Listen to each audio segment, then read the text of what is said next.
नमस्कार मंडळी, आज मी तुम्हाला डाळ तांदूळ न भिजवता फक्त 15 ते 20 मिनिटात अगदी मार्केटसारखं कापसासारखं मऊ मऊ लुसलुसीत ढोकळा बनवून दाखवणार आहे की जे तोंडात टाकतेच विरघळेल आणि बनवायलाही खूप सोपं आहे की सहज कोणालाही करता येईल। तर चला सुरू करूया। त्यासाठी एका बाउलमध्ये टाकूया 1 कप बेसन। तुम्ही घरचं किंवा पॅकेटचं कोणतंही बेसन वापरलं तरी चालेल, फक्त बेसनाला चाळणीने व्यवस्थित गाळून घ्यायचे आहे। आता यामध्ये घालूया 1 चमच मीठ, पाव चमचा हळद कमीच टाकायची आहे। जर हळद जास्त झाली तर ढोकळ्यावर रेड स्पॉट येतील, म्हणून हळद कमीच टाकायची आहे, म्हणून ह्या गोष्टी लक्षात ठेवा। आता यामध्ये घालूया 2 चमचे लिंबाचा रस, 1 चमच साखर। तर सगळे साहित्य व्यवस्थित मिक्स करून घेऊयात।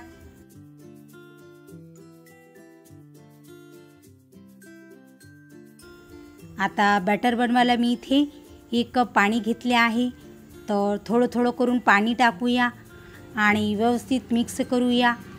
एकदम पूर्ण पाणी टाकायचं नाही, थोडं थोडं पाणी टाकायचं आहे आणि व्यवस्थित मिक्स करायचं आहे।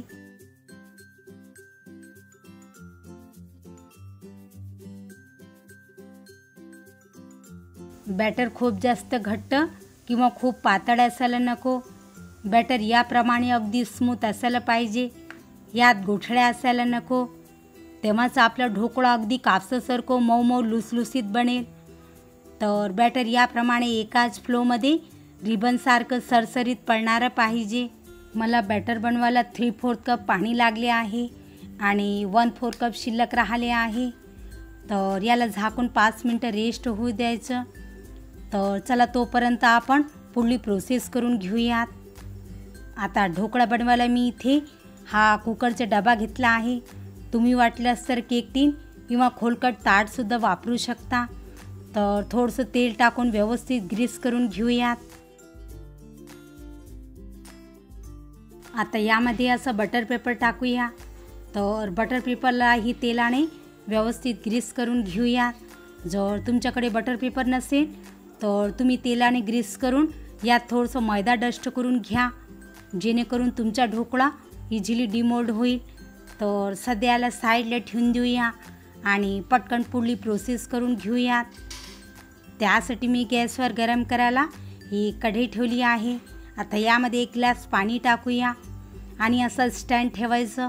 जर तुमच्याकडे स्टँड नसेल तर तुम्ही प्लेट किंवा वाटीसुद्धा ठेवू शकता आणि लीड लावून 5 मिनटं प्रीहीट होऊ द्यायचं। तर चला तोपर्यंत आपण बॅटरला चेक करून घेऊयात। पहा, बॅटर छान फुलले आहे। आता यामध्ये 1 मोठा चमच तेल टाकूया, ज्यामुळे ढोकळा अगदी कापसासारखं मऊ मऊ लुसलुसीत बनेल। तर याला 2 मिनटं छान फेटून घेऊयात। आता ढोकळ्याला सॉफ्ट आणि स्पंजी बनवण्यासाठी मी इथे हे इनोचं 1 पॅकेट घेतलं आहे। जर तुम्हाला इनो टाकायचं नसेल तर तुम्ही 1 चमच बेकिंग पावडर आणि अर्धा चमच बेकिंग सोडासुद्धा टाकू शकता। तर थोडंसं पाणी टाकूया, ज्यामुळे इनो ॲक्टिवेट होईल। तर एकाच डायरेक्शनमध्ये छान मिक्स करून घेऊयात। खूप जास्त फेटायचे नाही, नाहीतर इनोचे बबल्स निघून जातील आणि ढोकळा सॉफ्ट आणि स्पंजी बनणार नाही। तर चला पटकन पूर्ण बॅटरला डब्यात घालून घेऊयात आणि 1 ते 2 वेळा असं टॅप करूया, ज्यामुळे यातले एअर बबल्स निघून जातील। आणि इकडे आपली कढई छान प्रीहीट झालेली आहे। तर सावधगिरीने केक टीनला कढईच्या मधोमध ठेवूया आणि लीड लावून मीडियम फ्लेमवर 15 ते 20 मिनटं बेक होऊ द्यायचं। तर चला तोपर्यंत आपण ढोकळ्यासाठी चटपटीत तडका बनवून घेऊयात। त्यासाठी पॅनमध्ये टाकूया 1 मोठं चमच तेल आणि तेल गरम झाल्यावर यामध्ये टाकूया 1 चमच मोहरी, 1 चमच पांढरी तीळ, पाव चमचे हिंग। हिंगाने फ्लेवर खूप छान येतो। आता यामध्ये टाकूया 5 ते 7 चिरलेल्या हिरव्या मिरच्या। तर यांना हलकेसे परतून घेऊयात। 7 ते 8 कढीपत्त्याची पाने। आता यामध्ये टाकूया 1 चमच साखर व 1 चमच लिंबाचा रस, ज्यामुळे फ्लेवर छान गोड आंबट येईल। तर व्यवस्थित मिक्स करून घेऊयात व चवीनुसार मीठ टाकूया आणि 1 कप पाणी टाकून व्यवस्थित मिक्स करून घेऊयात आणि 1 ते 2 मिनिटं उकळू द्यायचं।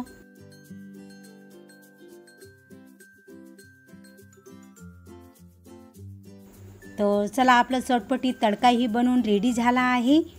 तर एका बाउलमध्ये काढून घेऊयात आणि इकडे 20 मिनिटंही झालेले आहे। तर चेक करून घेऊयात। वाव, काय मस्त टम्प फुगून वर आला आहे। तर सुरी टाकून चेक करून घेऊयात। पहा, सुरी अगदी क्लीन निघाली आहे। याचा अर्थ ढोकळा परफेक्ट शिजला आहे। तर गॅस बंद करूया आणि त्याच कढईमध्ये याला झाकून 5 मिनिटं राहू द्यायचं, ज्यामुळे ढोकळा खाली बसणार नाही, स्पॉन्जी राहणार।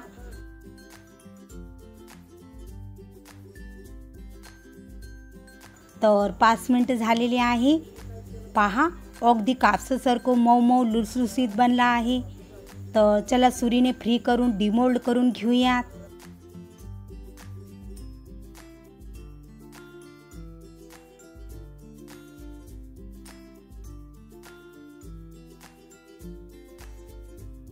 वाव, पहा किती छान जाडी आलेली आहे व अगदी कापसासारखं मऊ मऊ लुसलुसीत बनला आहे।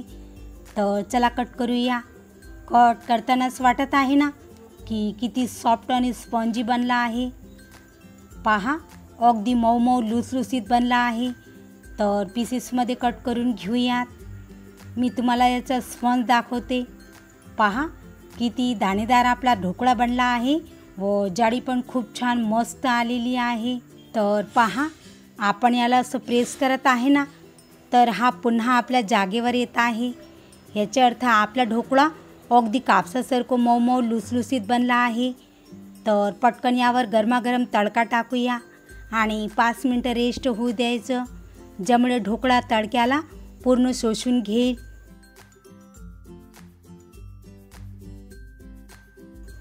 तर 5 मिनिटं झालेले आहे आणि ढोकळ्याने पूर्ण पाण्याला शोषून घेतले आहे। तर चला मी तुम्हाला एक पीस तोडून दाखवते। वाव, आतून किती सॉफ्ट आहे। एक एक दाणे अलग अलग दिसत आहे ना, की जे तोंडात टाकताच विरघळेल। तर तुम्ही हा झटपट बनणारा ढोकळा एकदा नक्कीच ट्राय करा, सर्वांना खूप आवडेल। जर तुम्हाला माझी आजची ढोकळ्याची रेसिपी आवडली असेल तर व्हिडिओला लाईक आणि शेअर नक्कीच करा आणि चॅनलला सबस्क्राईब करून बेल आयकॉनला प्रेस करा। तर चला पुन्हा भेटूया एका नवीन रेसिपीसोबत। तोपर्यंत मस्त खा आणि स्वस्त राहा।